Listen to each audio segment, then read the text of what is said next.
La plage de fonctionnement du démarrage à distance est d'environ 60 mètres. Pour que le démarrage à distance puisse fonctionner, la boîte de vitesse doit être engagée à la position de stationnement, le contacteur d'allumage doit être sur off et toutes les portières doivent être fermées et verrouillées. Certaines lois locales ou provinciales pourraient limiter ou interdire l'utilisation d'un démarreur à distance, ou encore exiger que le véhicule soit visible par la personne utilisant le démarrage à distance.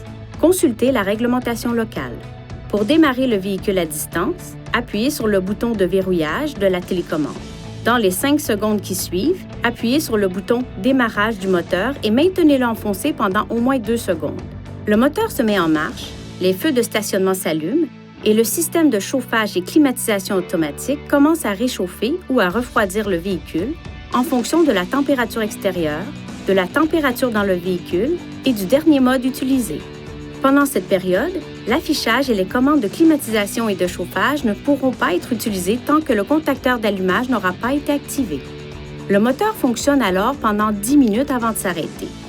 Pour prolonger de 10 minutes la période de fonctionnement du moteur, appuyez sur le bouton de verrouillage de la télécommande, puis appuyez sur le bouton « Démarrage du moteur » et maintenez-le enfoncé pendant au moins 2 secondes. Le temps de fonctionnement est calculé comme suit. La première période de 10 minutes commence lorsque la fonction de démarrage à distance est exécutée.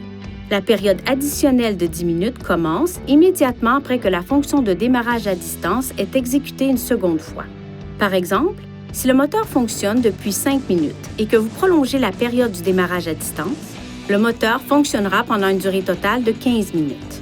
Appuyez sur le bouton « Démarrage du moteur » de la télécommande à tout moment pour annuler le démarrage à distance du moteur.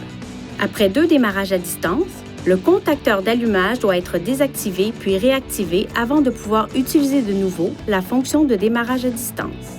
Pour conduire le véhicule après avoir utilisé le démarrage à distance, enfoncez la pédale de frein et appuyez sur le contacteur d'allumage. Veuillez consulter le manuel du conducteur pour obtenir des renseignements importants concernant la sécurité et les limites du système et pour en savoir davantage au sujet de son utilisation et de ses caractéristiques.